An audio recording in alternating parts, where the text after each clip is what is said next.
గౌరవనీయులు చిరంజీవి గారు, వెంకటేష్ గారు, సినిమాటోగ్రఫీ మంత్రి గౌరవనీయులు శ్రీనివాస్ యాదవ్ గారు, మిత్రులు శంకర్ గారి పేరు చెప్పాను, చిత్ర నిర్మాత రామకృష్ణ గారు, వేదికను అలంకరించినటువంటి పెద్దలు, సినిమా డైరెక్టర్ గారు, నాకు అత్యంత అభిమాన నటులైనటువంటి నటరత్న ఎన్టీఆర్ గారి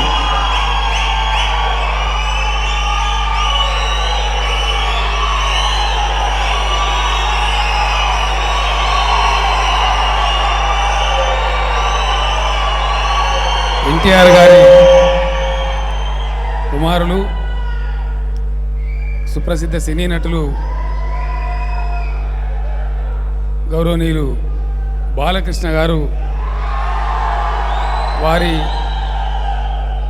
100th ఫిలిం 100వ చిత్రానికి చాలా గొప్ప నిర్ణయం వారు తీసుకున్నారు. గౌతమిపుత్ర శాతకర్ణి, ఇది చిన్న విషయం కాదు. ఒక శకానికి నాంది పలికినటువంటి పురుషుడు గౌతమిపుత్ర శాతకర్ణి. అంతకుముందు మన తెలుగు జాతికి తెలిసిందంతా కూడా బిఫోర్ క్రైస్ట్ ఆఫ్టర్ క్రైస్ట్ అనే పద్ధతిలో ఉన్నాం.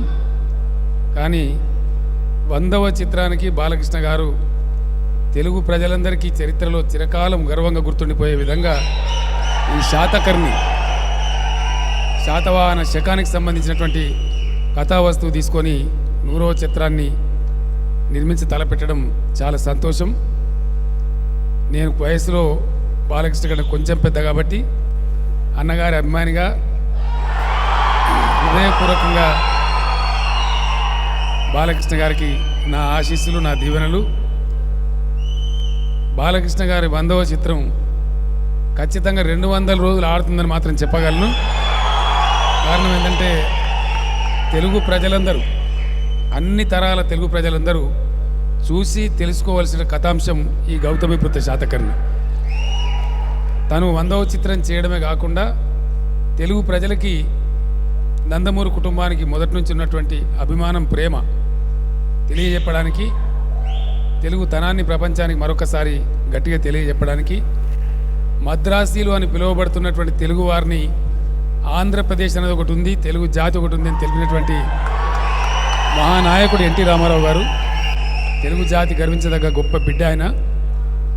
ఇటీవల అంబేద్కర్ గారి విగ్రహం పెడుతుంటే కొంతమంది కిట్టని వాళ్ళు దుష్ప్రచారం కూడా చేశారు. హైదరాబాద్లో ఉన్నటువంటి ఎన్టీఆర్ గార్డెన్ ఏదైతే ఉందో అది చిరస్థాయిగా ఎన్టీఆర్ గార్డెన్గానే ఉంటుంది, అద్భుతంగా ఉంటుంది. ఎందుకంటే ఆయన ఎన్టీ రామారావు గారు ఒక తరం నటుడు కాదు, ఆయన తెలుగు జాతే గర్వించదగ్గ తెలుగు బిడ్డ, గొప్ప తెలుగు బిడ్డ. కాబట్టి 2 తెలుగు రాష్ట్రాలలో ఏ మూలకు పోయినా ఎన్టీఆర్ గారి పేరు తెలియని వారు కానీ, ఎన్టీఆర్ కుటుంబం గురించి తెలియని వారు కానీ లేరు.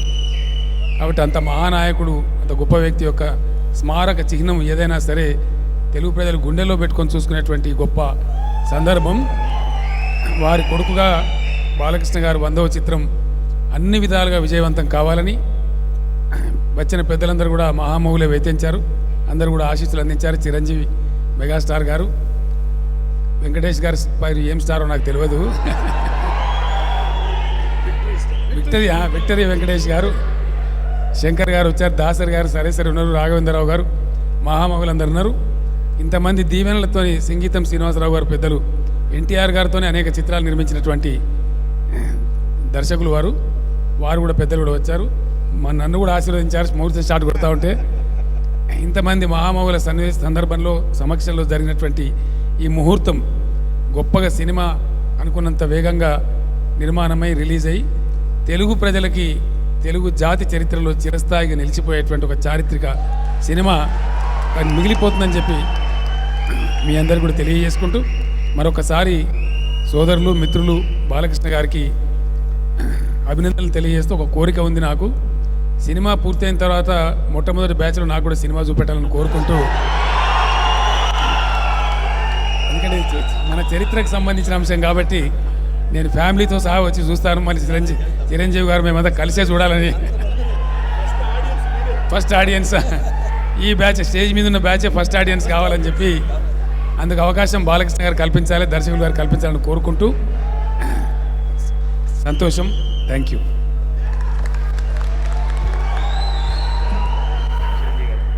చాలా సంతోషం.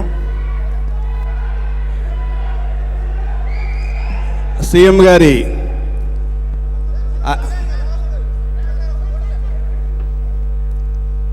చంద్రశేఖరరావు గారి ఉదార స్వభావానికి వారి అభినందనలకి కృతజ్ఞత తెలుపుతూ, గౌతమిపుత్ర శాతకర్ణి ఈ ప్రారంభోత్సవానికి విచ్చేసినటువంటి 50 మంది పెద్దలకు, సినీ ప్రముఖులకు, నందమూరి అభిమానులకు ప్రతి ఒక్కరికి పేరు పేరున నా హృదయపూర్వక స్వాగతం.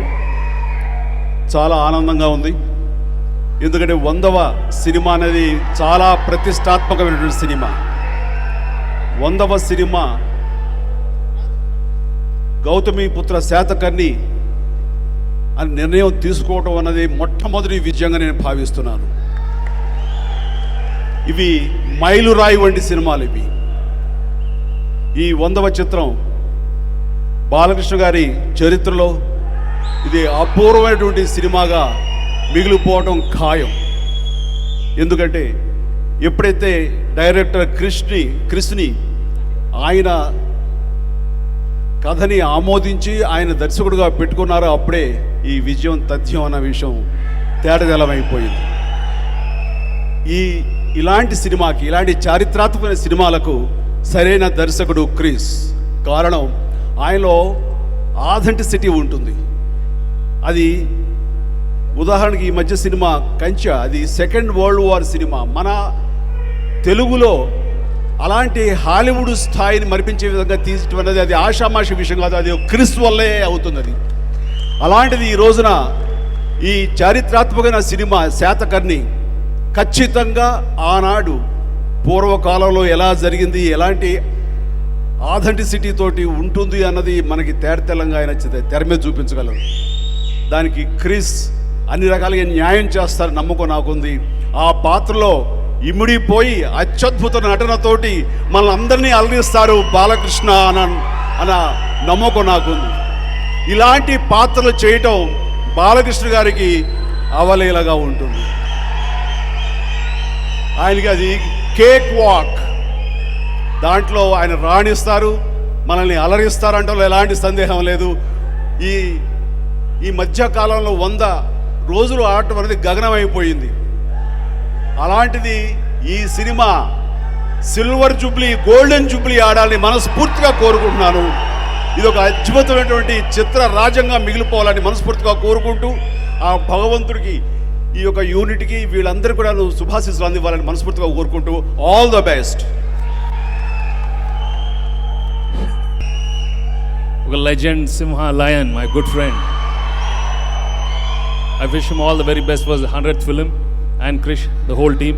ఒకటే చెప్పగలను, 100 రోజులు కాదు 200 రోజులు 1000 థియేటర్లో నడుస్తుంది. Okay, all the best. Thank you very much. Balayya Babu చరిత్రలో 100వ సినిమా. 100వ సినిమా అంటే ఎన్నిక చేసుకున్న సబ్జెక్ట్ గౌతమిపుత్ర శాతకర్ణి. మొట్టమొదటి తెలుగు చక్రవర్తి కథని ఎన్నుకోవడం తెలుగు జాతి గర్వించదగ్గ విషయం. ఇది మామూలు విషయం కాదు.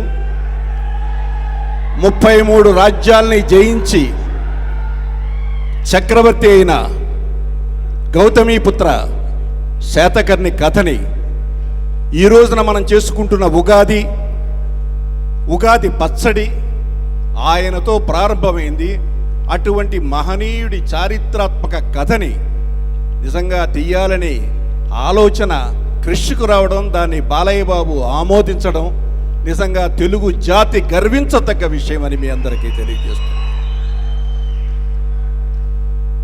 ఏ పాత్ర వేసినా ఆ పాత్రలో ఒదిగిపోయే బాలయ్య ఈ పాత్రలో మామూలుగా కనిపించడు. జానపదం, పౌరాణికం, సోషల్, యాక్షన్, సెంటిమెంట్ ఏ యాంగిల్లోకి వెళ్ళినా తనకి తను మలుచుకునే బాలయ్యని మనం మా గౌతమిపుత్ర శాతకర్ణిగా చూడ్డానికి ఎదురు చూస్తాం. ఇప్పుడు ఈ వేదిక మీద ఇంత పెద్దలు మాట్లాడే ముందు నేనేం మాట్లాడదలుచుకోలేదు.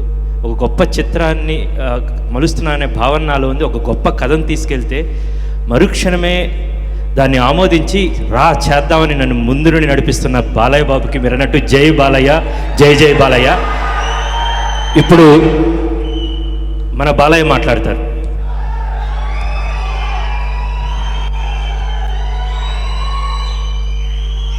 ముందుగా గౌతమిపుత్ర శాతకర్ణ చిత్రానికి, నా 100వ చిత్రానికి ప్రారంభోత్సవానికి విచ్చేసిన దర్శకరత్న దాసనారాయణరావు గారికి, అలాగే దర్శకేంద్ర శ్రీ రాఘవేంద్రరావు గారికి, అలాగే సింగీతం శ్రీనివాసరావు గారికి, కోదండరామరెడ్డి గారికి, విజేంద్ర ప్రసాద్ గారికి,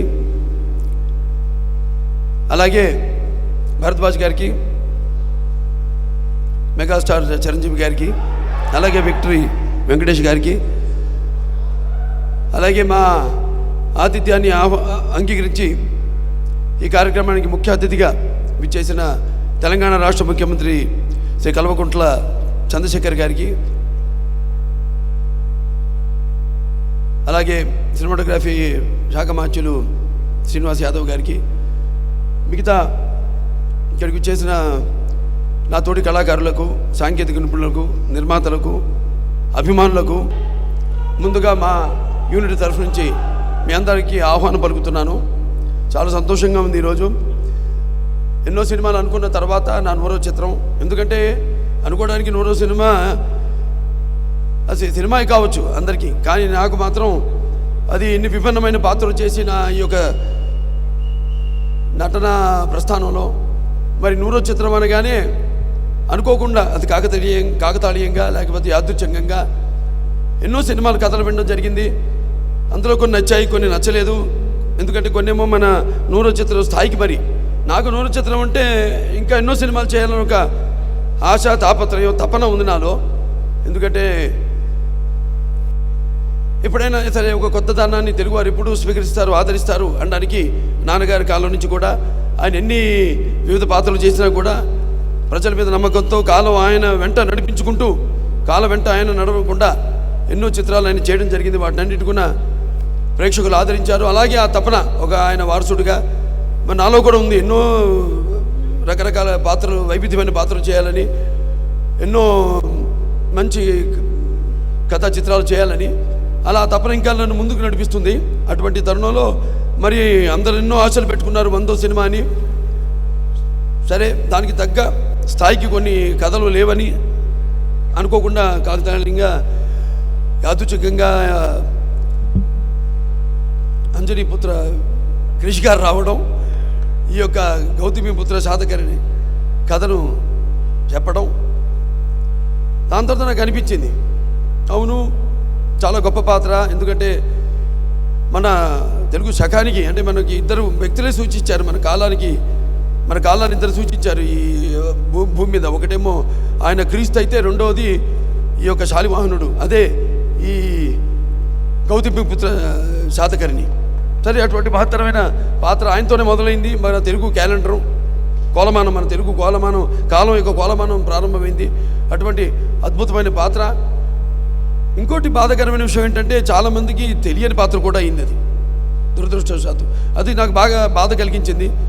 ఆయనలో ఆవేదన, ఆయనలో ఉన్న తపనే నాలో కూడా ఆయన్ని స్ఫూర్తి నింపి తప్పకుండా ఇది ఒక మంచి సినిమా అవుతుంది.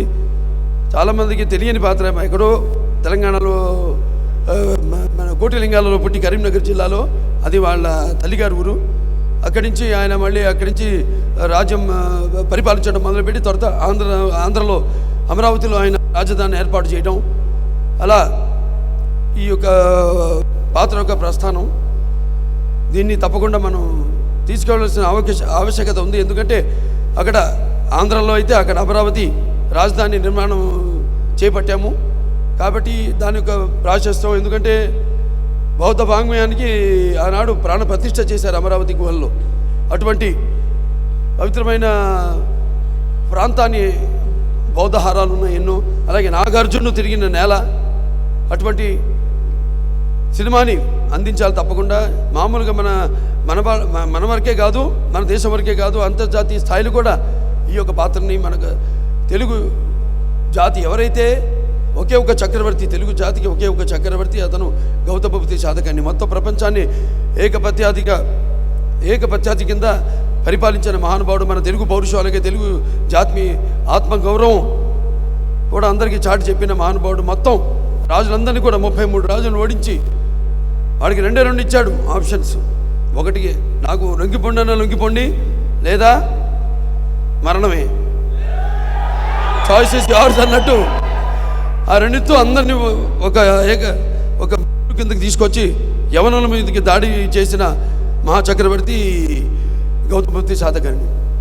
సరే, దానికి ముందు ఆ సినిమా మరి మేమంతా అనుకుని చేద్దామనుకున్న తర్వాత మరి పాత్రలో పరకాయ ప్రవేశం చేయాలి. అప్పుడు అది అలా ఏం చేద్దాం, దానికేమో సరైన మాకు గెటప్లు పెట్టండి మీద ఎంతో అద్భుతమైన టీము అంతా కూడా. ఆనాడు నర్తనశాలలో ఎలాగైతే నాన్నగారు ఒక బృహన్న పాత్ర చేశారో, దానికోసం ఎలాగైతే ఆర్ట్ డైరెక్టర్ వాళ్ళ శర్మ గారు మొత్తం ఉన్న గుళ్ళు, విశిష్టమైన ప్రాంతాలన్నీ కూడా తిరిగి ఎక్కడైతే మంచి చిత్రలేఖనలు, మంచి స్టాచ్యూస్ అన్నీ ఉన్నాయో అన్నీ కూడా బాగా రీసెర్చ్ చేసి ఆ యొక్క గెటప్ని స్కెచ్ చేయడం జరిగింది. అలాగే మనవాళ్ళు కూడా ఎంతో పరిశోధన, దానికి చాలామంది ఉన్నారు ఇక్కడ, ఎంతోమంది స్క్రిప్ట్ మీద పరిశోధన చేస్తున్నారు. దానికి శ్వేత డైరెక్టర్ ఆంజనేయులు గారు ఉన్నారు ఇక్కడ. అలాగే అక్కడ మన టీటీడీ మ్యూజియం రంగనాయకులు గారు ఉన్నారు. ఇంకా చాలామంది, అలాగే మన ఆర్కియలాజికల్ డిపార్ట్మెంట్ అక్కడ పనిచేసిన సిబ్బందుల్లో నాగిరెడ్డి గారు ఉన్నారు. వాళ్ళంతా కూడా ఈ యొక్క స్క్రిప్ట్ మీద వాళ్ళందరి సూచనల మేరకు అన్ని గ్రంథాలన్నీ కూడా తిరిగేసి ఈ కథని రూపొందించడం జరిగింది. మరి ఆహార్యం, మరి వాచకం, ఇవన్నీ విషయానికి వస్తే మరి వాచకం మరి నాన్నగారు మరి 1973లో నా నుదుట ఈ యొక్క నట తిలకం దిద్దారు. మరి అప్పటి నుంచి ఈ యొక్క 43 ఏళ్ల ప్రస్థానంలో 99 చిత్రాలు, మరెన్నో నడుస్తూనే ఉన్నాను, గెలుస్తూనే ఉన్నాను. అప్పుడప్పుడు కొన్ని అపజయాలు కూడా నాకు ఎదురుపడ్డాయి, కానీ నా చిటుకుని వేలు కూడా కదించలేకపోయాను. ఎందుకంటే ముఖ్యంగా దాంట్లో సుమారుగా నా చేసిన 99 సినిమాల్లో 71 సినిమాలు శతదినోత్సవాలు జరుపుకున్నాయి. అదంతా కూడా నా తల్లిదండ్రుల యొక్క పుణ్యఫలం, అలాగే నా తెలుగు ప్రేక్షక దేవుళ్ళ యొక్క అభిమాన బలం, అలాగే నా ఆత్మబలం. నా అభిమానులు నా నుండి ఏమీ ఆశించకుండా వారు ఎప్పుడు నన్ను అభిమానిస్తూనే ఉన్నారు. మరి డబ్బుతో కొంటే లేకపోతే ఎన్నో సందర్భాలు చెప్పడం జరిగింది. ఎటువంటి ప్రలోభాలకి లొంగనిది ఈ అభిమానం. అటువంటి ఇంతమంది వేల లక్షల కోట్ల మంది అభిమానులు పొందడం మరి మీకు నాకు ఏ జన్మజన్మన అనుబంధమో, ఏ రుణానుబంధమో, ఏ విడదీయలేని అనుబంధమో కదా అని నాకు అనిపిస్తూ ఉంటుంది. అలాగే నాతో పాటు ఈ యొక్క నా ఈ సుదీర్ఘ ప్రయాణంలో ఎంతోమంది నాతో పాటు నడిచారు.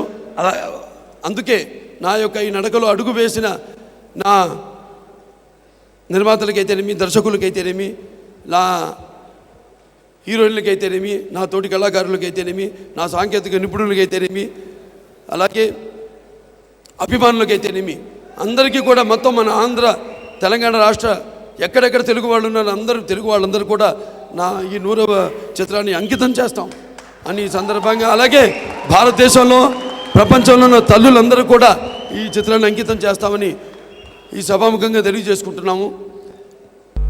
అలాగే మరి అసలు ఈ గౌతమపుత్రి శాతకర్ణి పిచ్చ అనుకోగానే చాలామంది అసలు ఎవరిగా మరి ఈ సినిమాని 100 చిత్రంగా ఎంచుకోవడానికి కారణాలు చాలా ఉన్నాయి. దాంట్లో ఒకటేమో అసలు చాలామందికి తెలియకపోవడం, నేను ఇంతకుముందు చెప్పినట్టు అసలు ఎవరిగా గౌతమపుత్రి శాతకర్ణి అన్నది అదొకటి. ఆయన చేసి మరి ఏక ఛత్రాధిపత్యం కింద ఈ యొక్క మొత్తం దేశాన్ని ఈ అఖండ సుమారుగా 2020వ సంవత్సరం క్రీస్తు పూర్వం ఈ యొక్క శాతవాహనులు మొదలయ్యారు.